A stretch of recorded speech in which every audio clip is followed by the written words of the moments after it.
bienvenida a este primer Congreso Internacional Virtual Educa Reimaginando la Educación. Y les recordamos que si en caso de que no hayan podido entrar a la sala de Zoom, que nos pueden acompañar a través del Facebook Live de Virtual Educa.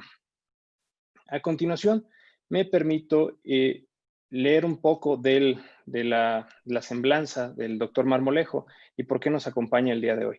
El doctor Marmolejo se desempeña actualmente como asesor de educación en la Fundación Qatar, pero recién terminó más de 7 años de trabajar en el Banco Mundial, justo en la parte de educación, manejando todas las iniciativas para educación superior. Fue director ejecutivo del CONAEC y vicerrector asistente en la Universidad de Arizona durante 17 años. Fue director ejecutivo del CONAEC durante 13 años y consultor internacional para la Organización de la Cooperación del Desarrollo Económico, y trabajó también en el American Council on Education Fellow en Massachusetts durante más de un año y en la Universidad de las Américas durante casi 6 años en diferentes posiciones. El doctor Marmolejo es de toda una institución en el ámbito educativo y el día de hoy nos honramos con contar con su presencia. Doctor, le cedo la palabra. Muchísimas gracias, Eduardo. Un verdadero placer tener la oportunidad de compartir perspectivas con los participantes, sobre todo por el gustísimo de regresar, aunque virtualmente, desde Qatar hasta mi tierra, hasta Jalisco, en México, y además por el gusto de contar con la presencia del rector de la Universidad de Guadalajara y del subsecretario de Educación Superior, de la Secretaría de Innovación en el Gobierno del Estado, grandes amigos y personas que admiro y aprecio mucho por el esfuerzo que hacen en favor de la educación en nuestro Estado. El día de hoy me han pedido que comparta algunas reflexiones sobre este tema de la necesidad de reimaginar la educación.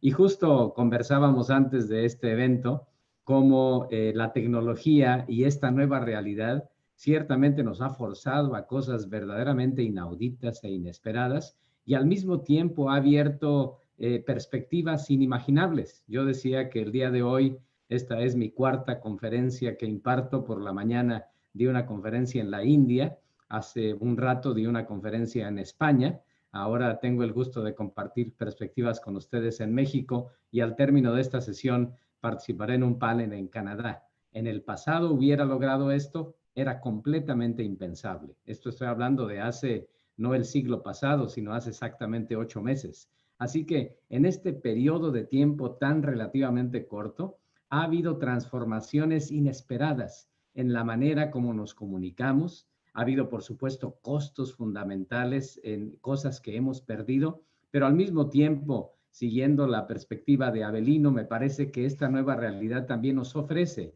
muchas oportunidades que tenemos que capitalizar. Ahora bien, hablando del tema de la educación y de la necesidad de reimaginar la educación, yo quisiera referirme a un estudio reciente que hicimos en la Fundación Qatar con la revista El Economista, que precisamente habla de las nuevas tendencias del pensamiento, habla de estas nuevas maneras innovadoras que tenemos que experimentar ahora en la educación superior. Y que si bien es cierto, hace algún tiempo eran buenos deseos, hoy son promisorias realidades. No tenemos más alternativa que adaptarnos a esta nueva realidad, que adaptarnos a esta nueva normalidad, diría yo. Muy bien, así que bueno, hoy quisiera hablar de esta idea de reimaginar la educación, precisamente presentando perspectivas en esta nueva normalidad. Ya lo decía Rosalío y el rector de la Universidad de Guadalajara. Este es un momento completamente inesperado en donde no tenemos más alternativa que precisamente reinventar lo que hacemos. Y bueno, déjenme decirles que ese tema de qué nos espera en el futuro es algo que a mí me ha intrigado por mucho tiempo. Desde que yo era joven, era un adolescente y leía una revista de gran rigor científico que se llamaba Selecciones. Y en esta revista un día encontré una cita citable que a mí se me quedó muy grabada. La cita decía: cuando pienso en el futuro, me asusta el presente.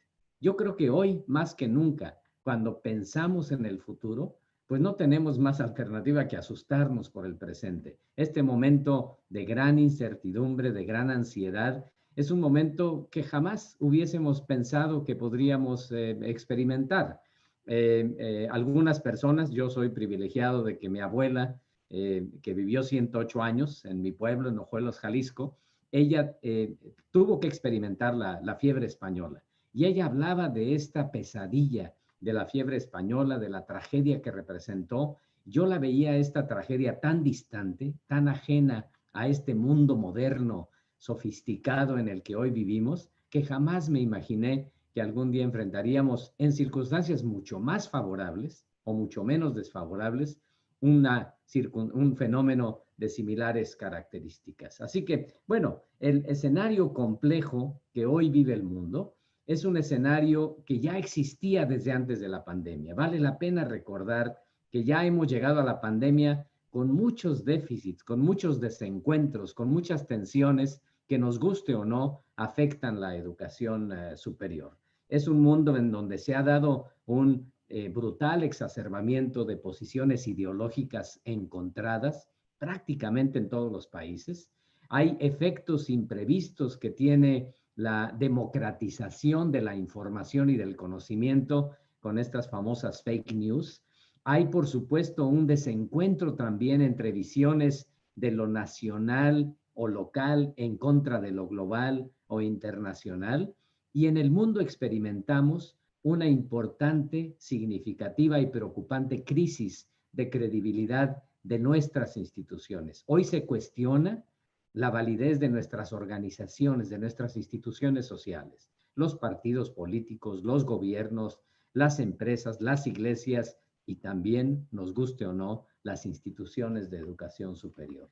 Y bueno, en este contexto vale la pena recordar pues que había ya una normalidad y era una normalidad, diríamos, que tenía significativos déficits acumulados.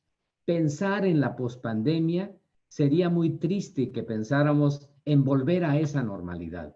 Si no capitalizamos esta realidad, si no capitalizamos este desencuentro de perspectivas, precisamente para identificar nuevos caminos, estaremos perdiendo la gran oportunidad histórica que este desafortunado acontecimiento nos presenta en la educación y específicamente en la educación superior. ¿Y por qué? Bueno, porque en la educación superior también ya teníamos déficits y problemas acumulados que los veníamos arrastrando, que hoy se ponen de manifiesto y que mañana en la pospandemia por supuesto que se magnificarán. Ya desde hace años, por ejemplo, Peter Drucker hablaba del hecho de que las universidades estaban en crisis, que las universidades no sobrevivirían, que los campus universitarios eran obsoletos. Y por supuesto que todo el mundo decíamos, Peter Drucker está exagerando. Es más, imagínense en mi caso, viviendo en la India antes de mudarme a Qatar, me tocó presenciar el hecho de que en ese país se estaban creando casi 7 nuevas universidades por día, incluidos sábados y domingos en los últimos 10 años. Así que cuando menos en la India, pensar que las universidades desaparecerían era algo completamente irrisorio. Pero al mismo tiempo me parece que Peter Drucker nos estaba llamando la atención de que algo no estaba funcionando bien, que había que cambiar cosas, que había que atrevernos a cuestionarnos muchos de los supuestos tradicionales de la educación superior. Así que en ese contexto, antes de la pandemia, ya traíamos estos problemas: falta de equidad en el acceso a la educación superior, limitada relevancia de los aprendizajes, ya lo decía el rector, este problema de la formación, diríamos, en carreras para realidades que ni siquiera conocemos. Eduardo también lo decía, Eduardo Ábalos, un problema de una, diríamos, gobernanza que ya se quedó atrás, una limitada innovación en los procesos educativos, y por supuesto un desafío significativo respecto a quién tiene que pagar por la educación y también una internacionalización bastante acotada. Son solamente algunos de los problemas que ya traíamos arrastrando en la educación superior. ¿Qué ha pasado con ellos en la pandemia? Bueno, ahorita les platicaré algunas de estas cosas. Por otra parte, de alguna manera, diríamos, esta idealización que teníamos de la educación superior, pues naturalmente que tenía, digamos, hacía mucha agua. A mí me gusta pensar en esto como un triángulo virtuoso. ¿Qué debemos pensar en la educación superior? Primero, lograr que más tengan acceso a la misma, especialmente aquellos que provienen de entornos socioeconómicos en desventaja, porque la educación superior es el principal factor de movilidad social y económica de nuestras sociedades. Si no brindamos estas oportunidades a aquellos que tienen menos, difícilmente lograremos precisamente reducir estas significativas brechas, no nada más de conocimiento, sino económicas y de oportunidades de vida que siguen lacerando nuestras sociedades. Por otra parte, tenemos que asegurar que más estudiantes que llegan se queden, que no se vayan. Particularmente en el caso de América Latina, la deserción en la educación superior, a mi juicio, es un problema mayor que la falta de acceso a la educación superior. Se convierte en una especie de puerta revolvente. Otro de los grandes desafíos es, por supuesto, lograr que la experiencia educativa sea relevante, que como decían quienes me antecedieron en la palabra, que lo que aprenden los estudiantes les equipe precisamente para poderse adaptar a una realidad que va a ser crecientemente cambiante en el futuro, si de hecho ya lo era.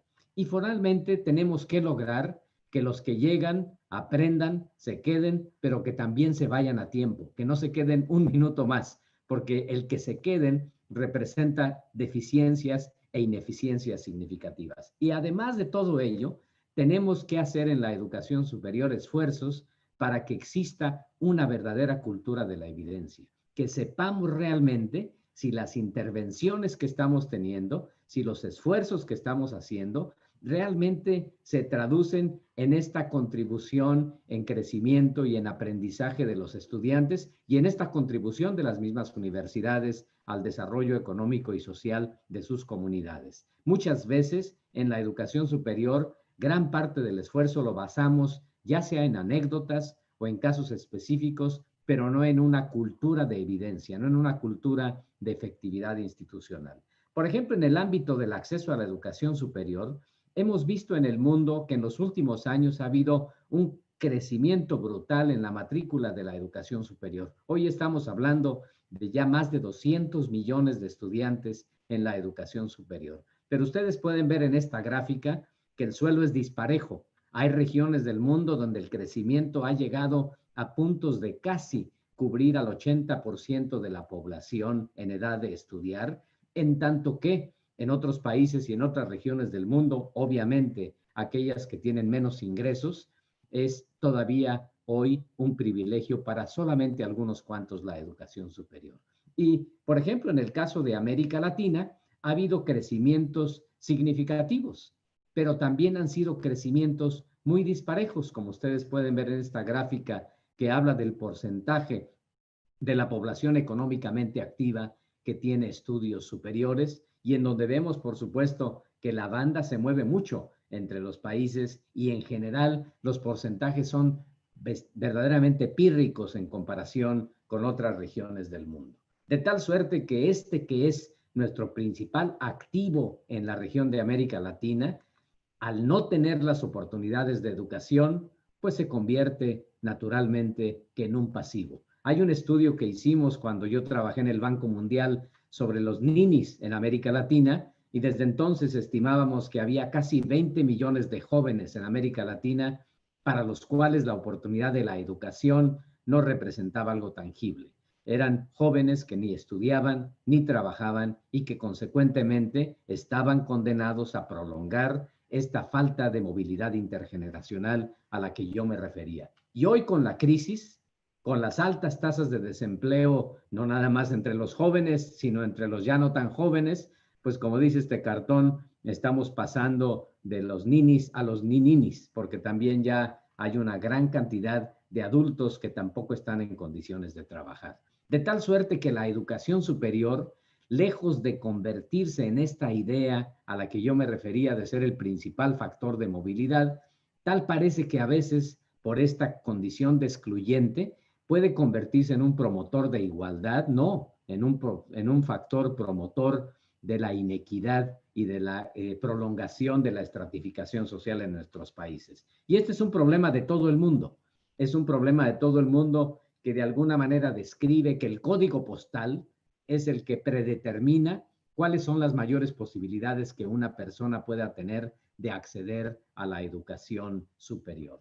El tema de retención, les decía, es un problema más grave en, digamos, la limitada retención en la educación superior. Es un problema que ya existía y que naturalmente con la crisis, por supuesto que se está exacerbando. Hay cifras que claramente indican a nivel global que el número de estudiantes decrece, el número de estudiantes que decide aplazar sus estudios aumenta y el número de estudiantes que deserta está también creciendo. ¿Y por qué? Porque sabemos que hay estudiantes que son más vulnerables para continuar en la educación. Y esto es una buena señal importante para las instituciones de educación, porque ahí es donde en la pandemia tenemos que centrar nuestros esfuerzos.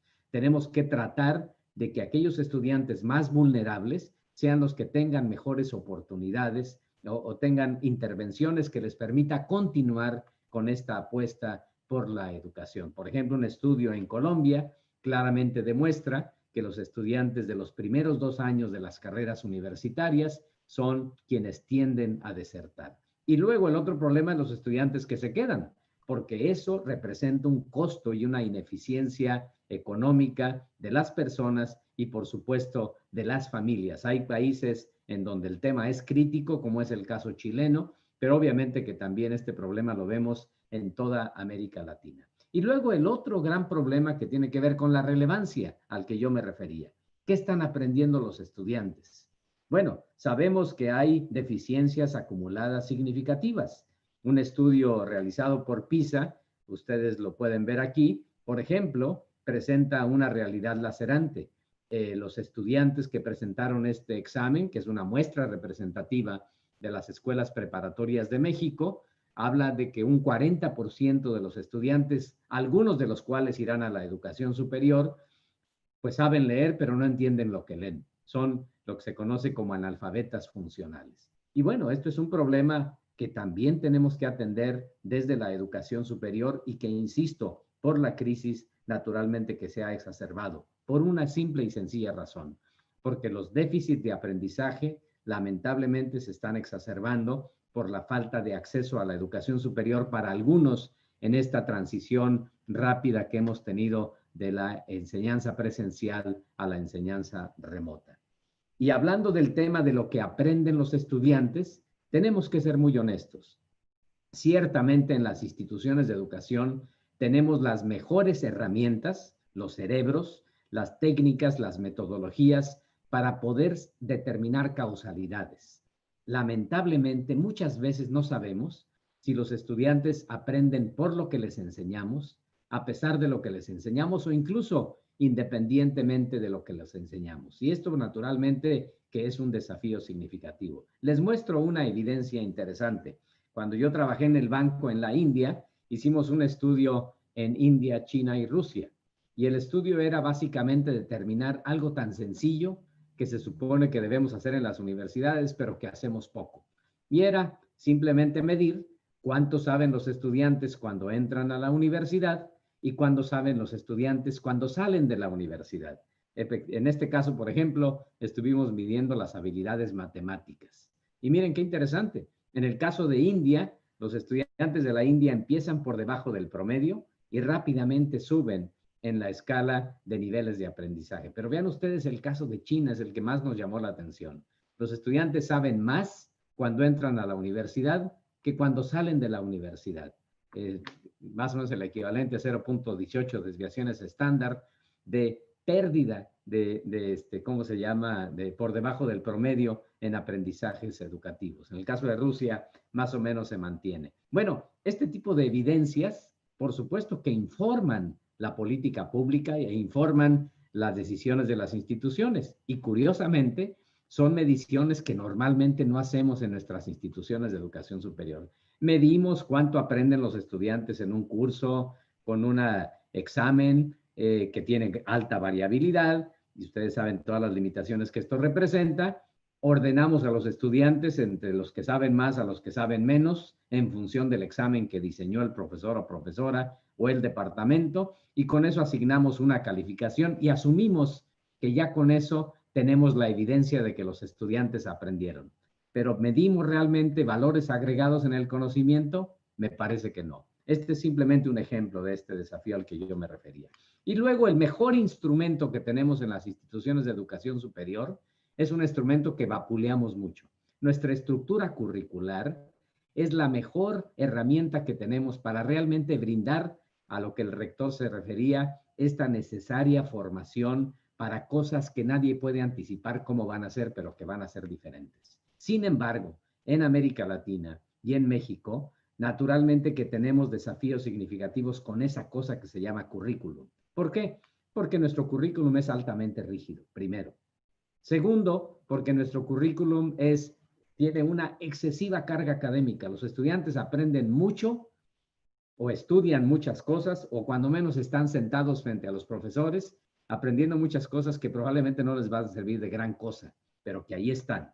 Para que ustedes den una idea, en el caso de México, por ejemplo, y casi en muchos países de América Latina, en la cantidad de cursos y de horas clase que los estudiantes tienen para obtener un título de licenciatura son aproximadamente un 30% más que un título equivalente en el caso de los Estados Unidos y Canadá y Australia, y casi un 40% más que en el caso europeo. Otro de los grandes problemas de ese currículum es que está enfocado fundamentalmente hacia contenidos, más que hacia la adquisición de esas habilidades a las que se han referido quienes me precedieron en el uso de la palabra. Así que, ¿cómo vamos a poder formar a los estudiantes en esta nueva incertidumbre del futuro si seguimos enfocando nuestra enseñanza en los contenidos más que en las habilidades?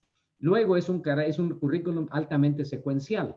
Aquel estudiante que se atreva a decir que se quiere brincar una materia o que quiere aprender matemáticas 2 porque ya sabe matemáticas 1, naturalmente que en las universidades le van a decir, pues lo que usted quiera, pero aquí entra a tomar matemáticas 1 si quiere estudiar matemáticas 2.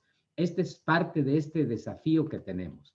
La endogamia de nuestras instituciones, por supuesto que tiene que ver con esta anquilosada estructura curricular, y finalmente la baja lateralidad. Hay esfuerzos muy interesantes de universidades, la UDG es una de ellas, que han tratado de romper esto. Las inercias son muy fuertes, sobre todo por el peso de la tradición. Pero, por ejemplo, esta capacidad de que los estudiantes puedan, diríamos, moverse en esta enorme variedad de oportunidades de aprendizaje que existen dentro y fuera de las universidades, naturalmente que se enfrentan a una normatividad que es verdaderamente anquilosada. Recientemente, la Universidad de Puebla, por ejemplo, en México, decidió que los estudiantes que acumulen 2 años de aprendizaje obtengan un grado de técnico superior universitario, y eso ya de suyo les está equipando en esta posibilidad de la lateralidad. Pero, digamos, hay casos contados, realmente son pocos los casos de esta flexibilidad que debemos imbuir en el currículum en México, en América Latina y por supuesto que a nivel internacional.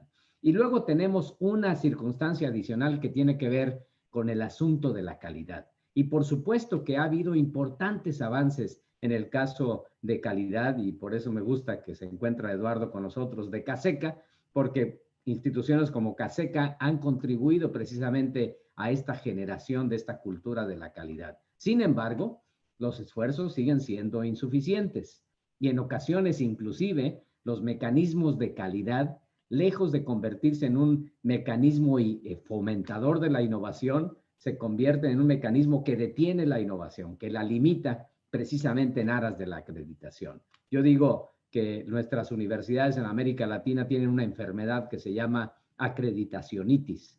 Entonces hay esta tendencia a lograr acreditaciones, aunque a veces no está muy claro si son realmente para mejorar o son solamente para tener la estrellita.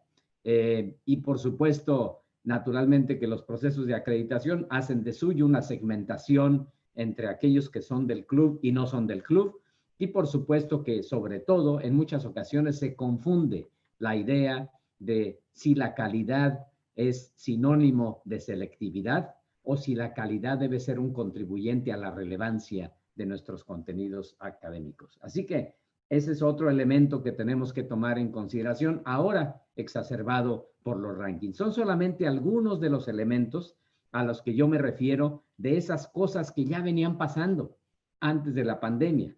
Ahora llega la pandemia, este repentino e inesperado acontecimiento nos mueve todos los cimientos de nuestras sociedades y por supuesto que lo hace también en los sistemas educativos.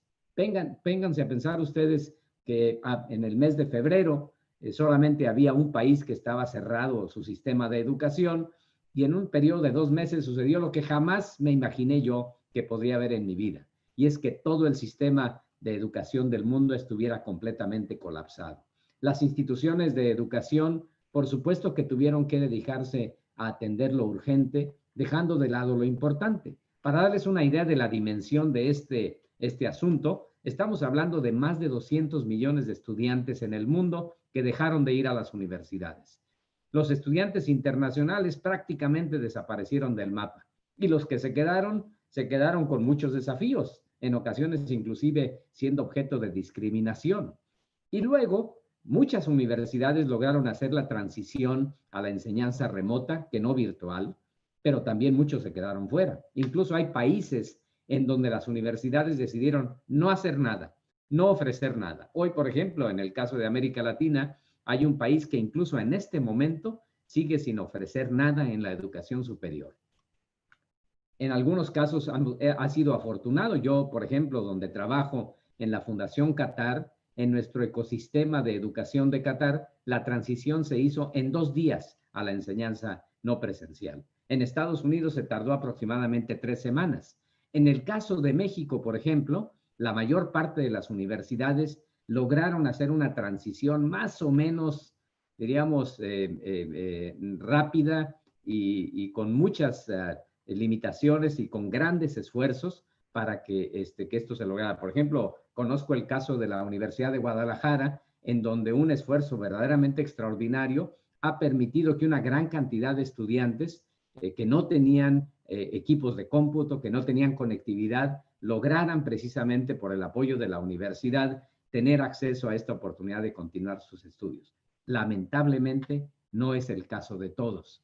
¿Y por qué? Simple y sencillamente por una realidad. No todos los hogares tienen conexión a Internet, no todos los hogares tienen computadoras y esto es sintomático de toda América Latina. Más aún, la brecha entre lo urbano y lo rural es verdaderamente aguda, de tal suerte que en las zonas rurales es casi más que imposible tener acceso a la conectividad que les permita a los estudiantes continuar con sus estudios universitarios. Este es un buen indicador del problema de la inequidad acumulada de oportunidades. Vean ustedes, en el caso mexicano, por ejemplo, los estudiantes de preparatoria que tienen acceso a una computadora en su casa, pues esto depende del nivel socioeconómico. Si el estudiante está en una escuela de altos recursos porque su familia tiene altos recursos, lo más seguro es que tendrá computadora. Pero si el estudiante está en una escuela de bajos recursos porque su familia es de bajos recursos, seguramente no tendrá una computadora. El caso de Colombia, por ejemplo, es muy similar. Vean ustedes el caso de Chile, muy similar. Y vean ustedes el caso de Dinamarca, por ejemplo, en donde este problema realmente no es un desafío. Así que tenemos que reconocerlo. La educación en tiempos de pandemia ha enfrentado severos desafíos, severos déficits de aprendizaje. Y también lo podemos ver para el caso de otras partes del mundo. Esta es, por ejemplo, una figura del caso boliviano, en donde los estudiantes tienen que recorrer largas distancias para poder tener acceso a la conectividad en Internet. Así que estábamos preparados para la presencialidad restringida en nuestros entornos educativos. La verdad es que no. Había algunos esfuerzos, hay universidades que más rápidamente estaban preparadas, hay universidades que ya contaban con sus esquemas virtuales. Insisto nuevamente, nuestra sede, la Universidad de Guadalajara, ya tiene una sede virtual desde hace una buena cantidad de años, pero no todas estaban preparadas para ellos. Y más aún, los profesores tampoco estaban preparados. Repentinamente los profesores se tuvieron que convertir en personajes multitarea. Tuvieron que aprender a hacer muchas cosas que antes jamás se hubieran imaginado. Como decía de manera un poco sarcástica un amigo, es como pedirle a un conductor de un automóvil que empiece a conducir un avión, pero que lamentablemente su licencia de manejar ya está vencida. Así que obviamente que el desafío ha sido brutal para los académicos. Curiosamente, la respuesta ha sido mucho más rápida y efectiva de lo que nos hubiéramos imaginado. Muchos que incluso se resistían a esta idea del uso de la tecnología por razones de ser migrantes digitales, rápidamente lograron adaptarse y obviamente esto ha sido muy interesante. ¿Y qué pasó con la internacionalización? Pues naturalmente que desapareció del mapa cuando menos por algún tiempo.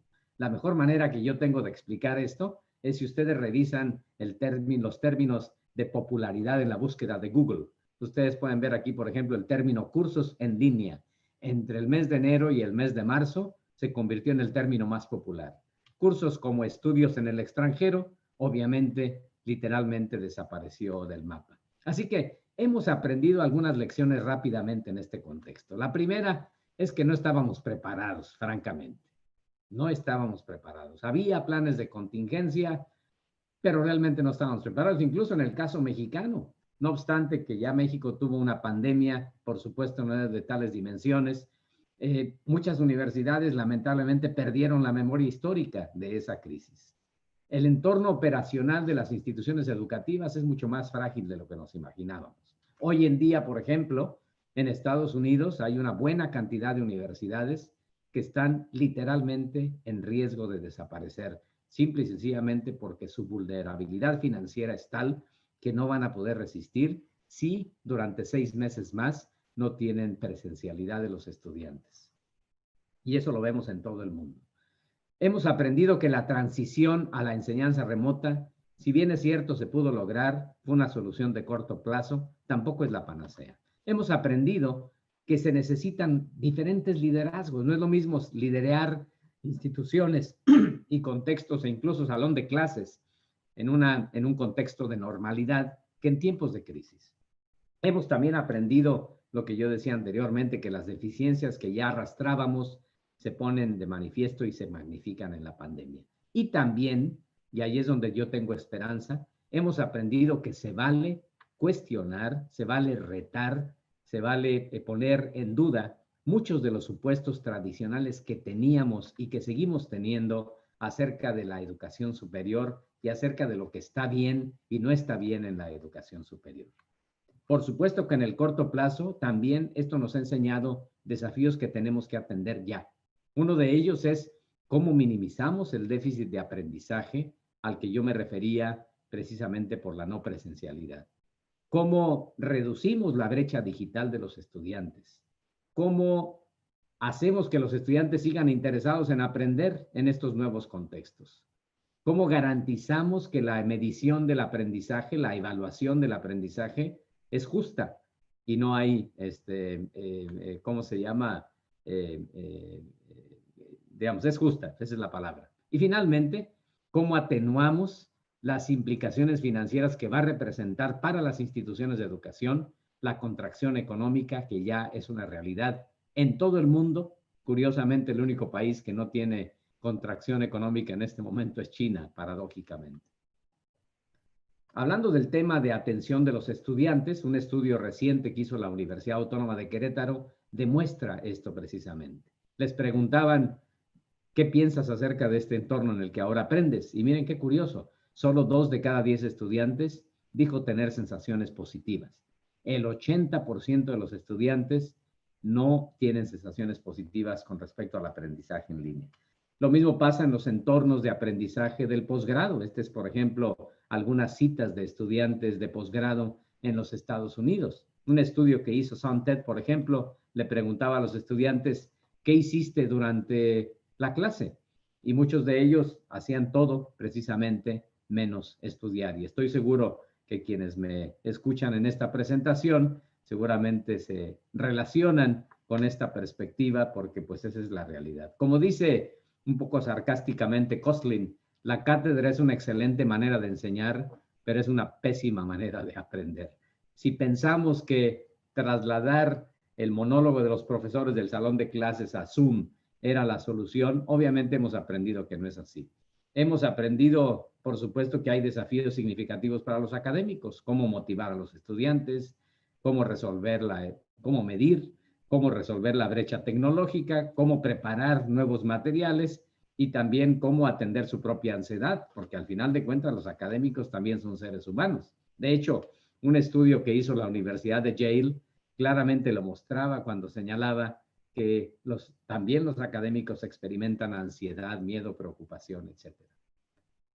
Parte de lo que aprendemos ahora, pues, es que se puede enseñar de manera interesante por los medios no presenciales. Por ejemplo, hay estudios que demuestran ahora que el tiempo de clase debe ser de solamente 18 a 20 minutos, no la hora. Que hay que utilizar aprendizajes que realmente sean significativos. Que hay que utilizar pedagogías digitales para el aprendizaje, que van desde la enseñanza invertida, el famoso flip learning, hasta una serie de alternativas que seguramente estarán discutiendo en el Congreso de Virtual Educa. Hay que diseñar actividades que hagan que los estudiantes estén interesados. Sabemos, por ejemplo, que el tramo de atención es muy corto.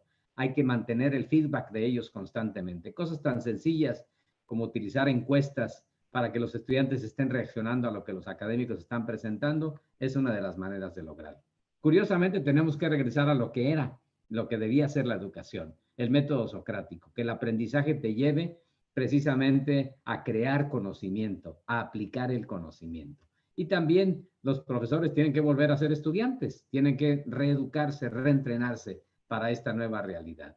Esto implica, por supuesto, hacer justo un balanceo importante de cosas que tenemos que hacer para precisamente que el aprendizaje remoto sea más efectivo. Hay muchos tips que han surgido por ahí, algunos pueden funcionar, otros no pueden funcionar, de cómo hacer precisamente para que logremos que estos aprendizajes de los estudiantes sean interesantes y sobre todo que sean significativos. Ahora bien, en el corto plazo, ¿esto qué implica? Bueno, decía, la realidad económica no es nada sencilla. Hoy el mundo está en una severa crisis económica y no es una crisis que se va a resolver de la noche a la mañana. El grado de deterioro que la economía mundial está sufriendo y por supuesto las familias es un deterioro que difícilmente se va a resolver tan rápidamente. Entonces, en esta nueva realidad, ¿esto qué implicaciones tiene?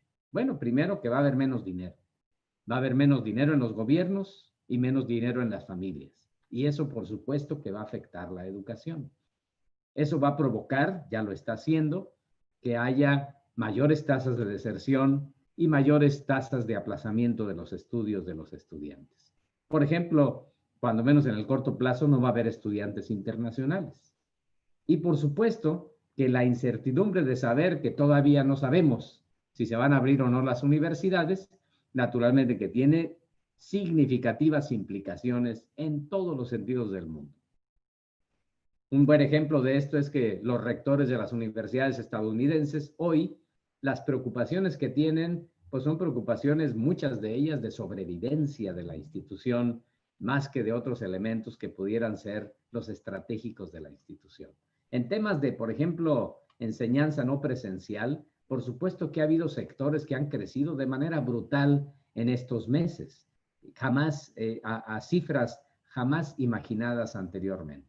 Y el contexto tecnológico que hoy hay en el mundo, con esta paralela robotización que está sufriendo nuestras economías, por supuesto que también va a tener impactos importantes en la reconformación de las profesiones. Por ahí algún día yo leía este análisis que hicieron un grupo de expertos en inteligencia artificial que señalaban cuántos años se necesitarían para que una máquina hiciera mejor el trabajo que un humano. Me llamó la atención el trabajo de cirujano, donde ellos hablan que en aproximadamente 30 años una máquina va a hacer mejor el trabajo que un cirujano que se forma en nuestras universidades. Pero justo en la India, un día viajando por ahí, encontré en un aeropuerto este letrero que me llamó la atención. Hablaba de la máquina de cirugía Da Vinci, que en este hospital, el Hospital Amrita, ha completado más de 780 cirugías en múltiples especialidades en solamente 2 años. Así que tampoco es un futuro tan lejano. El futuro, esa idea remota que tal vez nunca alcancemos, ahora curiosamente en esta nueva realidad, tal parece que nos está alcanzando, tal parece que llegó y que nos está moviendo el tapete, como decimos coloquialmente en México. Es una nueva realidad y es una nueva realidad en un mundo diferente. en un mundo cada vez más interdependiente, que va a ser más interdependiente, donde nos guste o no, ahora sí tendremos que ponerle más atención, no nada más a mi propia realidad, sino a la realidad de los demás, porque también esa realidad me afecta o me beneficia a mí. Y por supuesto que la crisis nos ha enseñado cosas muy paradójicas. Por una parte, la solidaridad humana, el buen espíritu de los ciudadanos, y al mismo tiempo nos ha enseñado la miseria humana y la falta de solidaridad de los humanos. Como dice don Edgar Morin, esta interdependencia ha desatado formas de egoísmo y de ultranacionalismo que jamás hubiésemos imaginado. Por ahí algún día leía de un gobierno, no quiero decir cuál, que literalmente quería robarse de otro país su capacidad de producir vacunas para realmente solamente beneficiar a ese país. Esas cosas, esta idea de la solidaridad de repente como que se nos ha perdido. Y en un mundo también cada vez más intercomunicado, donde lo que pasa aquí automáticamente tiene impacto allá y viceversa. Y en ese mundo intercomunicado se comunica todo, lo bueno, lo malo, y se comunica también esta tensión entre lo nacional y lo tribal, como decía este interesante libro que les recomiendo que ustedes lean. En un mundo también crecientemente turbulento y en un mundo también crecientemente fascinante. Al mismo tiempo que hay crisis, hay conocimiento, estamos aprendiendo cosas. Habrá más cambios científicos en los próximos 50 años que en los últimos 400 años. Este es el siglo de la biología, donde hay mucho que aprender de la biología y donde también los grandes dilemas de nuestra sociedad también se estarán enfrentando. Este también es el siglo del conocimiento, de las computadoras, con nuevos significados del conocimiento, con capacidad de las máquinas, incluso de producir papers que no tienen autor humano o artículos que no tengan periodista humano detrás de ellos. Es un nuevo significado del conocimiento para el cual tenemos que adaptarnos en las instituciones de educación superior. En resumen, la nuestra es una nueva realidad. Y es una nueva realidad que nos guste o no, tenemos que aprender a ver con lentes diferentes. Pónganse ustedes a pensar qué tan lejos se ve hoy el mundo que teníamos hace 9 meses. Se ve como si hubiese sido el siglo pasado. Es un mundo hoy en donde esta nueva normalidad todavía no la logramos entender.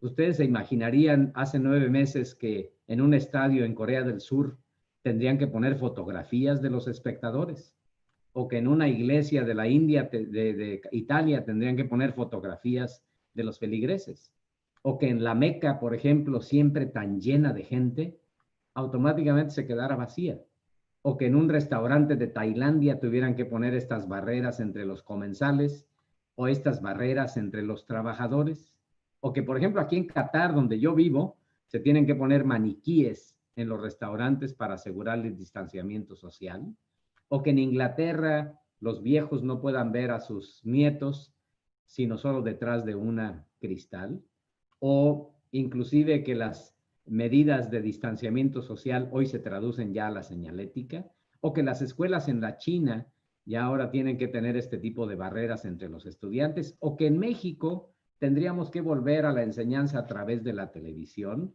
o que había incluso que ser creativo como este niño en Colombia al hacer su propia mascarilla de protección. Y en las universidades, este espacio siempre tan vibrante, lleno de alumnos, digamos, con tanto movimiento, donde había estas fastuosas, masivas graduaciones, repentinamente se quedaron solas. Incluso tuvieron que hacer graduaciones virtuales. En algunos países, inclusive, utilizando robots para estas ceremonias de graduación. Hace 9 meses, ¿sabían ustedes qué era Zoom? ¿Sabían que Zoom podría literalmente convertirse hoy en una gran universidad virtual? Y por supuesto que después de esto, cuando pensemos en cierta normalidad, pues naturalmente que también veremos una nueva vida social en las universidades que tendremos que entender en este nuevo contexto de incertidumbre, de ansiedad, tanto de estudiantes como de profesores. Así que en resumen, es momento de cuestionar nuestros dogmas y supuestos de la educación superior. ¿Quién nos dijo que la internacionalización es movilidad? ¿Quién nos dijo que los estudiantes aprenden por lo que les enseñamos? ¿Quién nos dijo que nuestras cargas académicas son adecuadas? ¿Quién nos dijo que los rankings son tan importantes? ¿Quién nos dijo que la educación es solamente para el empleo? Todos estos son elementos que hoy tenemos que cuestionar en nuestras universidades. Tenemos que cuestionar si la manera como separamos el conocimiento en nuestras universidades refleja realmente el mundo de la realidad. Tenemos que cuestionarnos si a los estudiantes les estamos enseñando sobre todo a memorizar más que a utilizar el método socrático. Tenemos que cuestionar si este aprendizaje solamente es de adquisición de conocimiento o si realmente provocamos que los estudiantes lo apliquen y lo adapten. Tenemos que reconocer que la tecnología es buena, pero al mismo tiempo también deja de lado muchos aspectos del discernimiento de las personas. Tenemos que reconocer que hay que formar más a los estudiantes como personas para una vida. Hay que pensar también que los profesionales del futuro van a ser profesionales que sobre todo tengan capacidad de adaptarse para reinventarse. Los egresados del futuro tendrán que entender la capacidad de trabajar en equipo, de pensar colectivamente, de entender el mundo, pero de también tener un sentido de responsabilidad local, de hablar varios idiomas, de utilizar las tecnologías de la información y sobre todo que aprendan a seguir aprendiendo el resto de su vida. Muchas de las habilidades de las que hablamos hoy importantes para el futuro son habilidades para las que no enseñamos formalmente en las instituciones de educación superior, pero que serán fundamentales. Y esto no nada más lo tenemos que hacer en la educación superior, lo tenemos que hacer en todos los niveles del sistema educativo. Para cuando los estudiantes llegan a la universidad, ya es muy tarde. Así que tenemos la oportunidad de pensar en un rol renovado de nuestras instituciones de educación superior. Es, a mi juicio, el nuestro, un momento único. Los planetas se han alineado y es momento de repensar nuestros paradigmas en la educación superior. El reporte al que yo me refería de la Fundación Qatar y del Economista habla precisamente de estos nuevos modelos de la educación superior.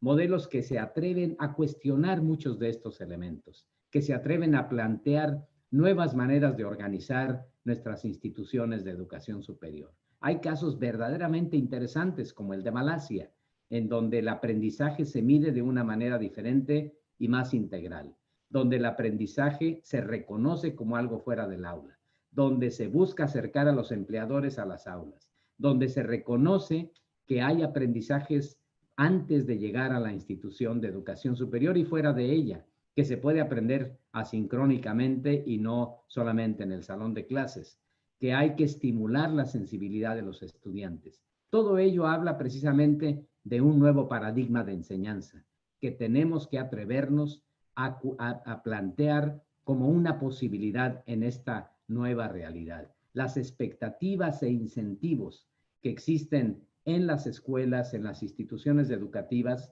son bastante diferentes a aquellas que el mundo les va a estar demandando. Tenemos que adaptar precisamente nuestra manera de ver lo que suponemos que tienen que aprender los estudiantes.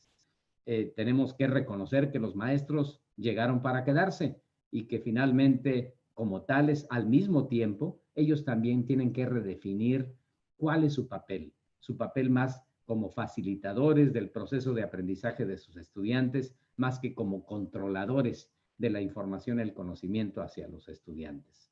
Así que, ¿quién nos dijo que las universidades no deben y no pueden cambiar?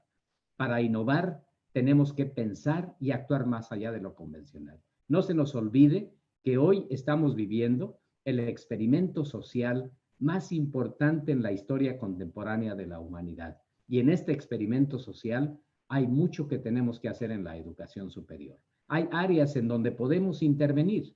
Mayor articulación, mayor reconocimiento de aprendizajes previos, una verdadera flexibilidad, por supuesto que un acercamiento mayor a la comunidad, aprendizajes centrados en los estudiantes, movilidad virtual, internacionalización en casa, son solamente algunas de las ideas donde podemos atrevernos, insisto, a repensar la educación y a repensar nuestros sistemas de educación.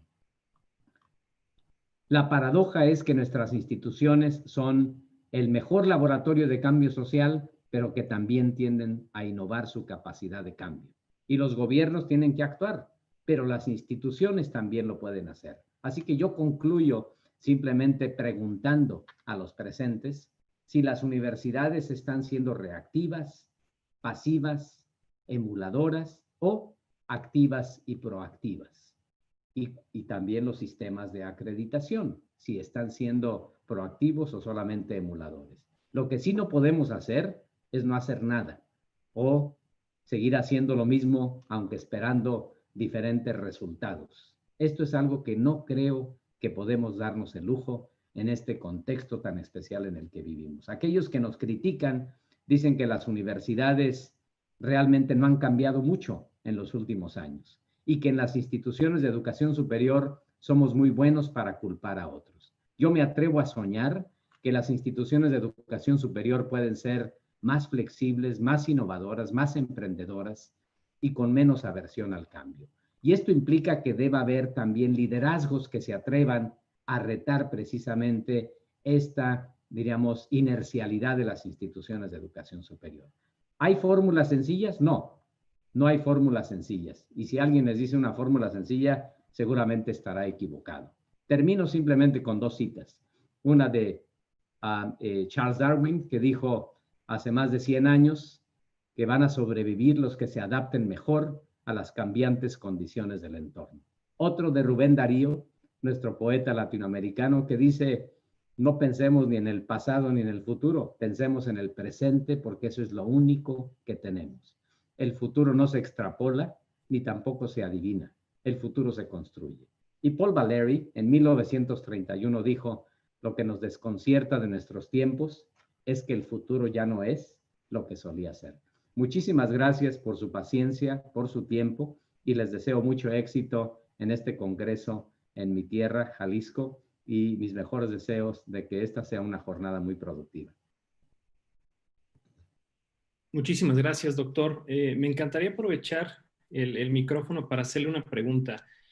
Nosotros, como agencias internacionales de calidad educativa, pues siempre estamos batallando con cómo innovar, justo para salirnos de esta rigidez que usted comentó.